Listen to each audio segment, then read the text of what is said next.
तो अब हम लोग देखेंगे साधारण ब्याज के कुछ क्वेश्चन सॉल्व करेंगे और प्रश्न के माध्यम से साधारण ब्याज हम लोग सीखेंगे।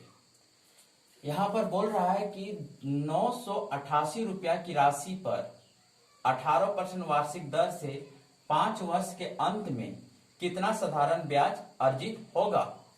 देखिए यहाँ मूलधन जो दिया हुआ है, मूलधन जो दिया हुआ है 988 रुपया दिया हुआ है और इस पर जो सूद लेने का काम कर रही है, जो ब्याज जिसको बोलते हैं, वो 18% ले रहा है एक साल में, क्योंकि यहाँ लिखा हुआ है 18% वार्षिक दर से। तो 5 साल में जो सूद लेगा कितना लेना चाहिए, तो यहाँ पर जो सूद होगा वो 5 साल में 90% सूद होगा, 90% सूद होगा। यानी ब्याज जो होगा 988 का 5 साल में 90% होगा। तो अब इसको हम लोग निकाल सकते हैं। ब्याज इक्वल टू 988 का 90%, नीचे 100, 1010, इसको गुना कर दीजिए। 8 9 72, 8 9 72 और हाथ में 7, 9 9 9 81 और 7 88 और यहाँ पर एक 0 था, यहाँ पॉइंट लगा दीजिए। तो ये हो गया आपका ब्याज। बहुत ही सिंपल था। अब आगे हम लोग निकालेंगे। अगला प्रश्न में देखेंगे, एक व्यक्ति ने 8,500 रुपया साधारण ब्याज पर 9% वार्षिक दर से उधार लिए और 2.5 वर्ष के अंत में कितना धन वापस देना होगा। क्वेश्चन को समझिए।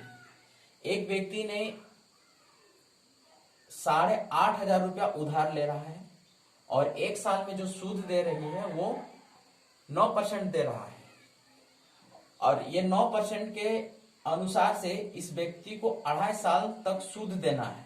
सूद देने के बाद क्वेश्चन में पूछा है कि 2.5 वर्ष के अंत में कितना धन वापस देना होगा।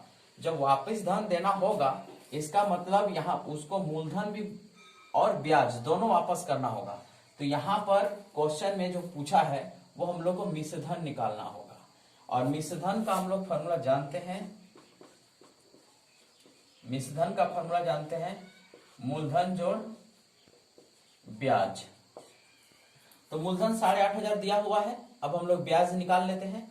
तो ब्याज बहुत ही सिंपल तरीका से निकालेंगे हम लोग, कोई लॉन्ग मेथड यूज नहीं करेंगे। 8,500 का ही हम लोग का ब्याज निकालना है।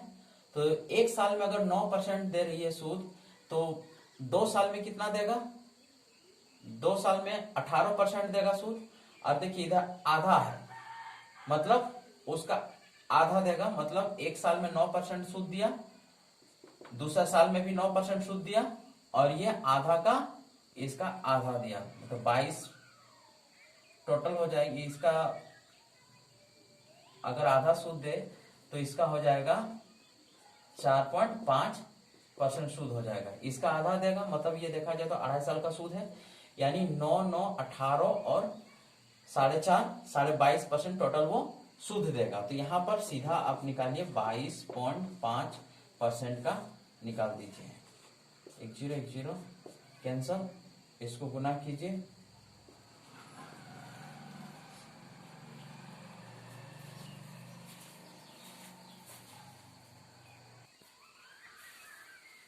देखिए गुना करने के बाद हमने यहाँ गुना कर लिया है। अब देखिए गुना करने के बाद देखिए यहाँ एक पॉइंट था, यहाँ पॉइंट लगा दें। तो देखिए ये जो निकला वो मेरा ब्याज निकला हुआ है। अब हमको मिश्र धन निकालना है। तो मिश्र धन निकालने के लिए यहाँ पर मिश्र धन निकाल देंगे। तो मूलधन जो दिया हुआ है 8,500 और ब्याज जो मेरा आया है यहीं पर जोड़ देते हैं नीचे।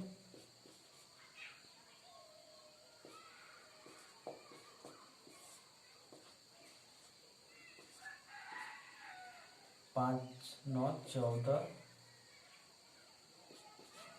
तो देखिए हमको जो पैसा देना होगा वो 2.5 साल के बाद 10,412 रुपया देना होगा।